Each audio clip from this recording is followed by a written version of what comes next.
Welcome to another episode of the Whitespark Local Update with me, Darren Shaw. And with me, Claire Carlile. And we are going to tell you about some exciting things today. We are. Yes, we're going to talk about what's been happening in local search, I think, for the past 2 weeks, because I don't think we recorded last week. So, we got a couple weeks worth of links, but we still always keep it to only 3 links each to talk about interesting things that are going on. So, Claire, what do you got?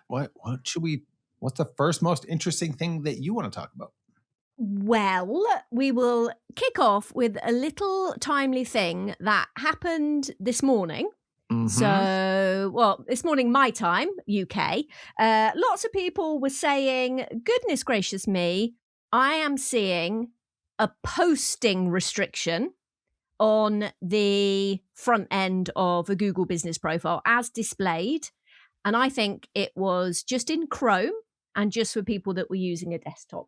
So for anyone that doesn't know what that means, because a lot of people have, sort of think, oh, I can still make Google posts.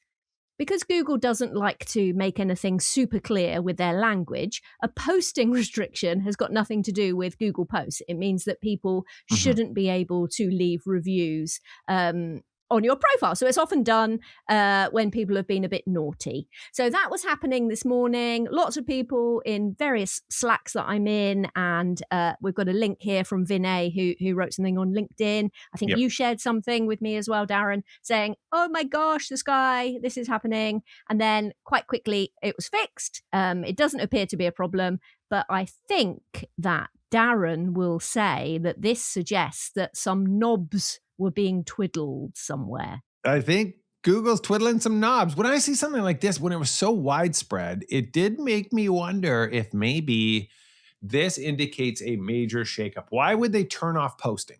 Is it so that they could when a hosting company puts up everything's under maintenance, you can't do anything right now because we are updating our whole system. That was my first thought. But I now rescind that thought because knowing that it's available on Google Maps and like if you were using Safari, knowing that it was only Chrome, I don't think maybe that's it. Maybe it was just a bug.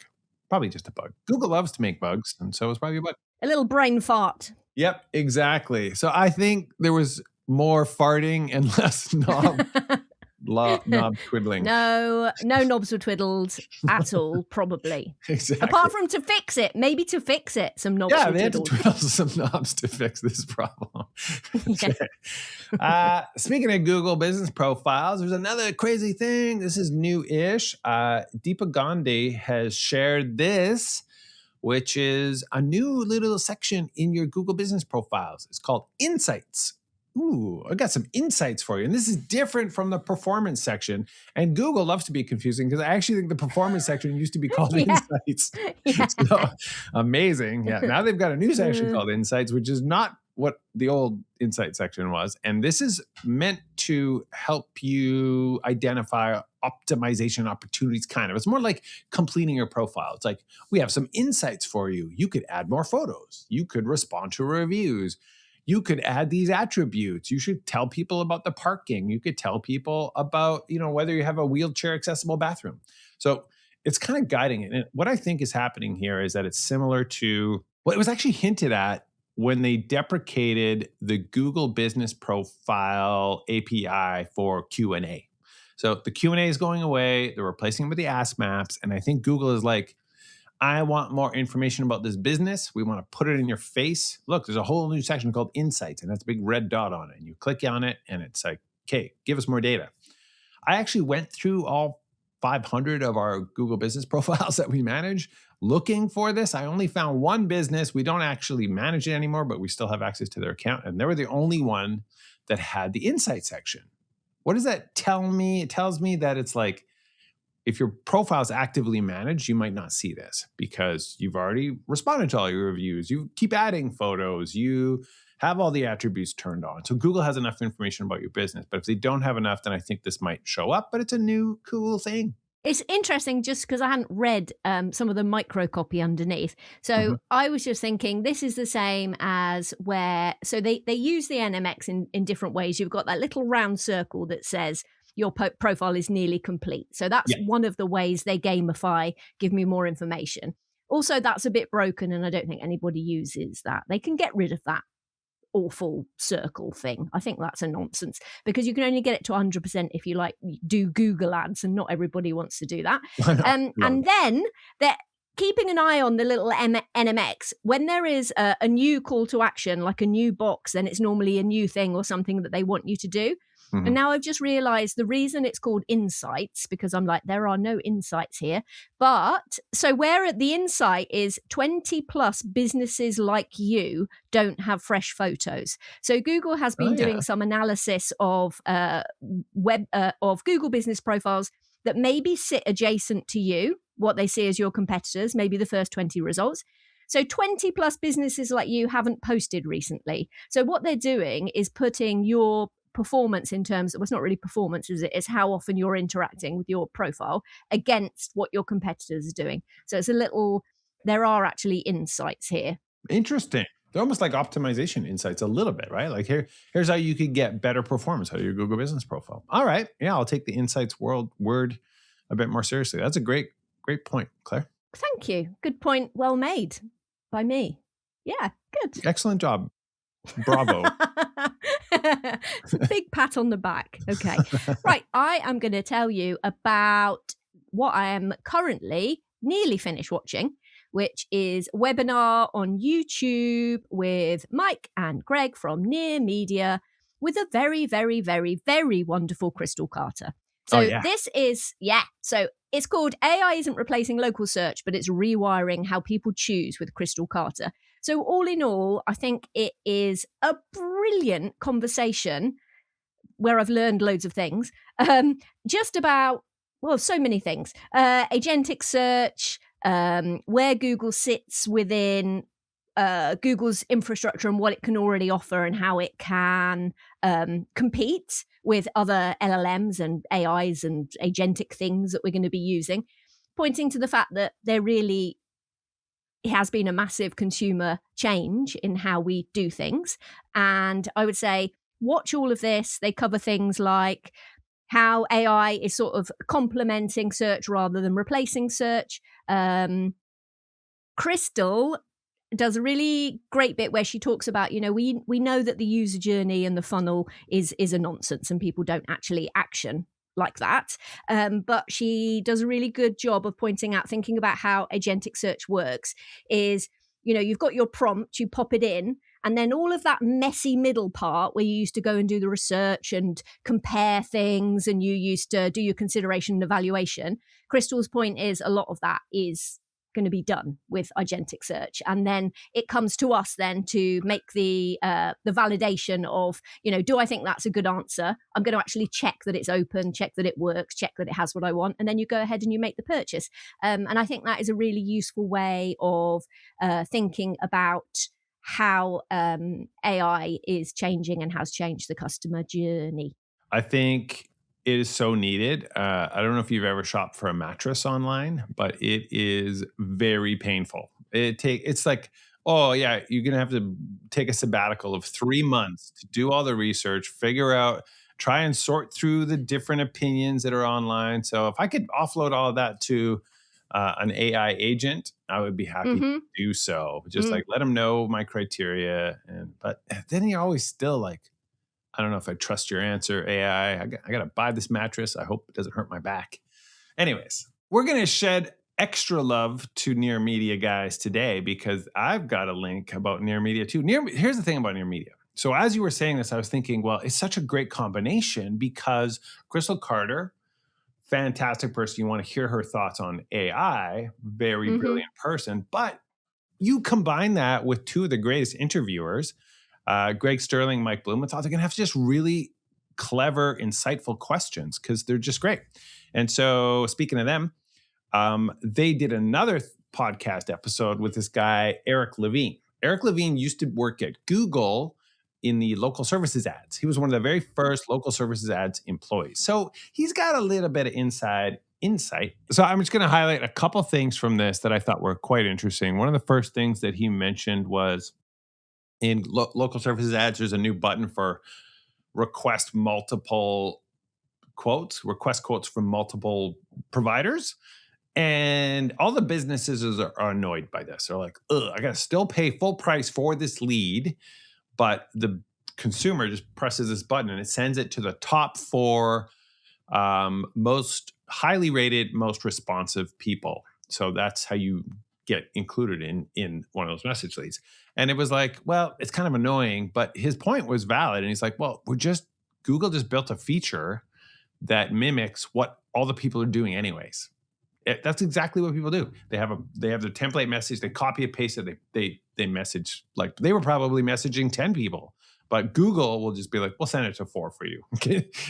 So actually it's maybe a good thing. So I thought that was very interesting.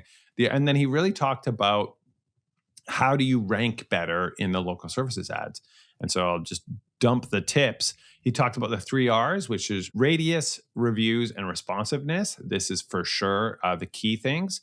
He says Google's always experimenting. So it's not just one algorithm. They're always there's a whole series of different things that they're doing. Some of the more minor things that they're looking at are potentially behavioral signals, potentially looking at whether a ad has been clicked on a lot, whether or not they have really good photos. The photo actually can help compel more clicks, which can drive better LSA rankings.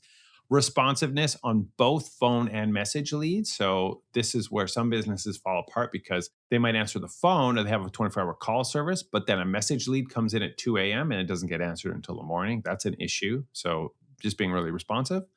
But the whole thing was very interesting to hear from someone who has inside knowledge of local services ads. And as we know, local services ads, they just have such prominent placement that if you have them in your industry, they're really taking clicks from the local pack. And so you almost are forced to use them. So listen to that. It's a fantastic listen from 2 of the greatest interviewers in the space. So my third and final link, which you might know that Darren gets a bit cross when I put more than 3 links in because I used to get a bit cross with him. And then, so what I do is I do a special thing where I get 2 links and then they sit next to each other because they work with each other. So that's what I've done here.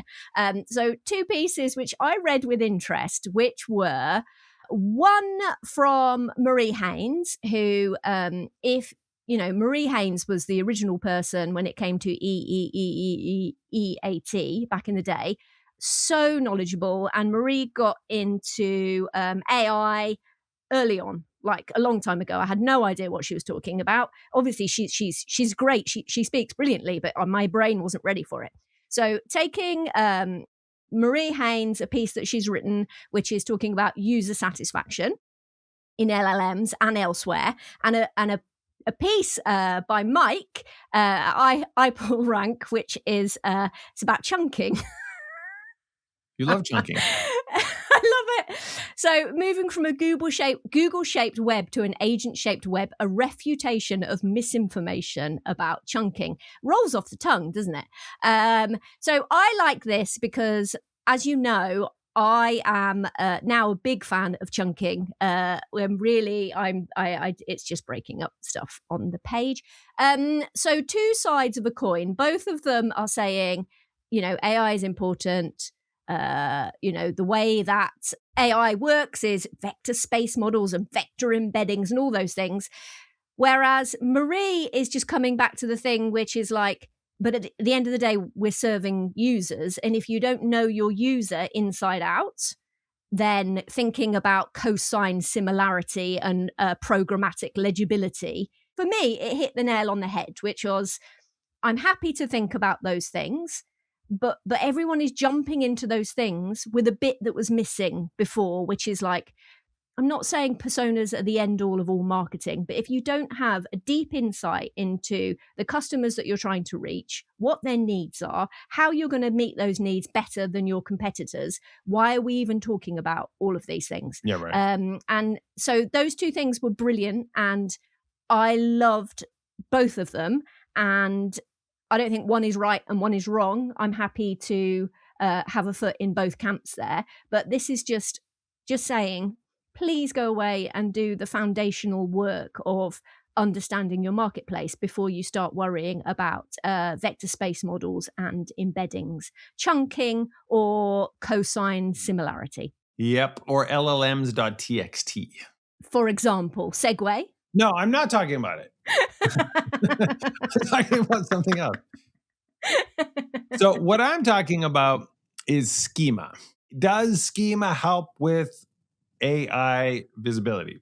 Do the large language models, the LLMs, use schema? People have tested this and they have proven, yes, look, I put a weird word only in my schema and the ChatGPT picked it up. So that proves ChatGPT is reading my schema. Mark Williams Cook, one of the smartest guys around, he did a very good little test about this. He's like, okay, yeah, all right, we've seen it. We now believe that it is being picked up. But what he did, which was really clever, is he made his own schema. Total BS schema. It was like duck schema. It was like, all these fake types of schema, and he put it on the page. And so his conclusion is that, yes, they will look at the schema, but they just treat it like any other text on the page. They're not using structured data. They don't care. They strip everything away, all the HTML, all of the stuff. What are the actual words remaining on this page once you strip all the code out? And so that's what he has shown with this really great study showing that, yeah, okay, they are picking up content in the schema, but they are not actually using schema. You going to all this trouble of marking up all of your pages in schema is totally not necessary for AI visibility. Put the words on your page, you're good to go. If the word is already in your content, you don't need to use schema. So this is very interesting because a lot of people will tell you that schema is very important for AI visibility. This study is excellent, and he even drew a really cool picture of a duck with MS Paint. So another reason to check it out. But yeah, Mark, love this guy. He is skilled, and who needs all of these like AIs to make your art for you? Because Mark is available, I believe. I think he is taking commissions. Yes, you can commission him. If you need any original artwork. Yeah, that's right. Yeah, it was really fun. So read that. Check it out. Well, I kind of gave it all to you right now, but you might want to go and check out his post anyways. Anyways, schema, probably not important for AI visibility. And with that, I believe we did it. We did a whole podcast. All done. That's it. Yeah. I remind you all, please leave us a review on the Apple Podcast. We always very much appreciate that. Also, if you have time and you want to watch it on the YouTube, then, leave a little comment. Say what you think of our glasses, for example. Oh, yeah. And actually, one more thing. If you're still listening, you probably left already, but if you're still there, I'm trying to remind myself that I should use this podcast to promote our awesome software. We have our new Whitespark local ranking grids, and it is the greatest. It's the only one that tracks to 100. The design is insane. Every agency is switching to us because we are the very best, and you should do that too. So there you go. I gave a little promo. Well, thank you very much. Okay. Bye, everybody. See you next week. Goodbye.